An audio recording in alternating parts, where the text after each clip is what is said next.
भोला जागू ने किया रुसाल छिया की भांग खेने भगुएल छी यो आकी भांग खेने भगुएल छी।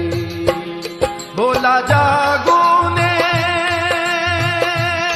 बाबा जागू ने भोला जागू ने किया रुसाल छिया की भांग खेने भगुएल छी यो आकी भांग खेने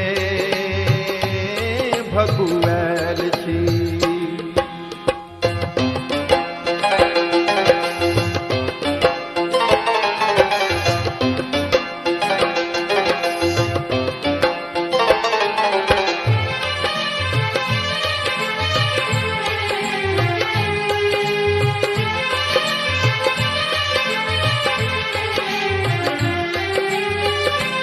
आहा दानी भोला कनिय करियौ दया आहा दानी बाबा कनिय करियौ दया यो बाबा आहा के बिना दोसर के करतई दया यो बाबा आहा के बिना दोसर के करतई कृपा।